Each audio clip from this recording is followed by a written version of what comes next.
Political parties I हैं विरोध में, उसी तरीके से मजदूर नहीं आया है, पॉलिटिकल पार्टीज आई हैं विरोध में।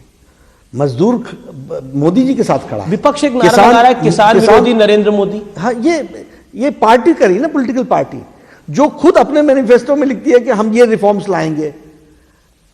ये बैंकरप्सी ऑफ माइंड इसको कहते हैं पॉलिटिकल पार्टी का, मानसिक दिवालियेपन का ये परिचायक है।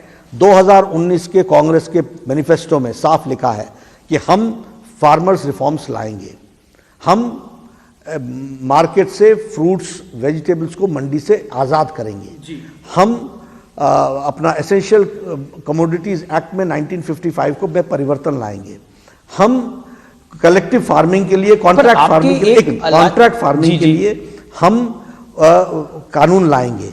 ये मोदी जी लेके आ गए, अब आप विरोध करने बैठ गए। आपके अलायंस पार्टनर भी इसको नहीं माना, शिरोमणि अकाली दल ने। हमने तो चाहा, वो हमारे साथ पार्ट एंड पार्सल थे, कैबिनेट में वो हमारे पार्ट एंड पार्सल थे, पार्लियामेंट में हमारे पार्ट एंड पार्सल थे। बाद में कांग्रेस के दबाव में आकर के वो चले गए, ये उनकी स्ट्रैटेजी। पार्टनर आपके दबाव में कांग्रेस के आ गए, वो आ गए ना, उनको लगा, ये उनका सोच है, हम किसी को मना नहीं कर सकते हैं। लेकिन जो हमने कहा वो हमने किया, हम नहीं खिसके हैं कहीं से। क्या क्योंकि हिमाचल पंजाब के जो जॉइनिंग है, हिमाचल जहां से आप आते हैं वहां पे बीजेपी अपने बूते पर है, हरियाणा में अब अपने बूते पर है, क्या पंजाब में भी अपने बूते पे आएगी भारतीय जनता पार्टी? निश्चित रूप से, हम सारे देश में आने वाले हैं। क्या इस बार पंजाब में आप खुद चुनाव लड़ेंगे? ये तो हम उस समय तय करेंगे, लेकिन भारतीय जनता पार्टी कहा था कि अभी उत्कर्ष आना बाकी है, तो वो उत्कर्ष हम लाएंगे, और जैसे जैसे हम बढ़ेंगे हमारे रेजिस्टेंस होना स्वाभाविक है। तेजस्वी यादव ने हाल ही में अपने एक भाषण में कहा है कि वो जो पढ़ाई है उसको मैथिली में कराएंगे, आप क्या कहना चाहते हैं? देखिए, हम लोगों ने तो भारतीय भाषा के बारे में, ये फिर इनके ज्ञान बहुत सीमित है, इनको जानकारियां नहीं रहती हैं। नेशनल एजुकेशन पॉलिसी में मीडियम ऑफ इंस्ट्रक्शन यह 7वीं तक 8वीं तक रीजनल लैंग्वेज में होगा, लोकल लैंग्वेज में होगा, ये नेशनल एजुकेशन पॉलिसी में बन चुका है। अब तो टास्क फोर्स बन रहे हैं कि इसको इम्प्लीमेंट कैसे किया जाए। तो हम तो इसके पक्षधर ही हैं। इतना ही नहीं, हमने मैनिफेस्टो में लिखा है कि हिंदी में इंजीनियरिंग कॉलेज, भारतीय भाषा में इंजीनियरिंग कॉलेज और मेडिकल की पढ़ाई भी होगी, तो हम तो इसके पक्षधर हैं। लेकिन ये टिटबिट्स उठाते हैं ना, क्योंकि पूरा पढ़ते नहीं है, जानकारी नहीं लेते। नेशनल एजुकेशन पॉलिसी पढ़ी नहीं होगी इन्होंने, इनको मालूम नहीं है कि भारत कहाँ जा रहा है। आखिरी सवाल आपसे मेरा यही होगा कि भारतीय जनता पार्टी दुनिया की सबसे बड़ी पार्टी है, आपके अपने कार्यकर्ता भी बहुत हैं और आप बाहर से भी लोगों को ले रहे हैं। क्या आपको लगता नहीं, अभी आपने अपनी नई टीम भी बनाई है, एक बैलेंस क्रिएट करना थोड़ा कठिन हो जाता है जब आप बाहर के लोगों को भी आते ही पद दे देते हैं?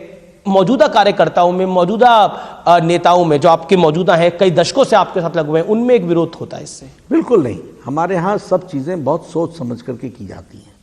हमारे काडर को उनका नेचुरल ऑर्गेनिक ग्रोथ में कभी भी कोई रुकावट नहीं आती है, और वो ऑर्गेनिक ग्रोथ से ही लोग वहाँ तक पहुँचते हैं, ऊंची ऊंची पदों पर पहुँचते हैं। और उसके साथ साथ भारतीय जनता पार्टी जब अपने बेस को बढ़ाती है तो दूसरी पार्टियों से भी लोग आते हैं, उनको भी अपने में समावेश करने की ताकत भारतीय जनता पार्टी रखती है। मेरा आखिरी सवाल आपसे यही कि लव जिहाद को लेकर आपको लगता है कानून आना चाहिए देश में? देखिए, ये काफी सारे मुद्दे हैं, मुझे लगता है कि ये विषय और गहराई में चिंतन करने की जरूरत है। एक इंटरव्यू में इस पर मैं जवाब दूं ये उचित नहीं रहेगा। It needs a very broad wide spectrum में इस पर चर्चा होनी चाहिए। आपने बात करी, और कोरोना के इस वक्त में आप भी स्वस्थ रहें। आपका बहुत बहुत शुक्रिया न्यूज़ 18 से बात करने के लिए, अपनी राय रखने के लिए, बेबाक बातचीत करने के लिए। तो ये थे जगत प्रकाश नड्डा। आपके, मुझे लगता है, दिल में जो भी सवाल होगा वो जगत प्रकाश नड्डा ने आज उसका जवाब दिया है। हाँ, मुझे ध्यान में आता है एक सवाल मैं पूछना भूल गया, और मैं पूछ लेता हूं, क्योंकि दर्शकों ने, जब मैंने बोला कि मैं इंटरव्यू करने जा रहा हूं जेपी नड्डा का, तो उन्होंने मुझे बोला कि बॉलीवुड पर एक सवाल जरूर पूछेगा। वो है खास तौर पर जो ड्रग्स का केस आया, उसको लेकर आप क्या कहना चाहते हैं, जिस तरह से वो पूरा मामला खड़ा हुआ? आखिरी पॉइंट आपका, ड्रग्स का जो बॉलीवुड में केस आया। देखिए, लॉ एंड ऑर्डर को मेंटेन करना ये हमारी जिम्मेवारी है जी। और इसको मेंटेन करने में कोई भी कोताही नहीं होनी चाहिए। और ये सिर्फ वही के ड्रग्स का विषय नहीं है, ये नेशनल सिक्योरिटी का विषय भी है। तो इसको इसी एंगल से देखने की जरूरत है। और एक और सवाल पूछा, आपके हिमाचल के किसी प्रेमी ने पूछा कि जेपी नड्डा अपने हिमाचल वासियों को क्या कहना चाहते हैं? मैं सभी को, देशवासियों को कहना चाहता हूं कि आप निश्चित रूप खासतौर पर हिमाचल के लिए मैसेज किया। आप निश्चित रूप से स्वस्थ रहें और स्वस्थ तरीके से चलें।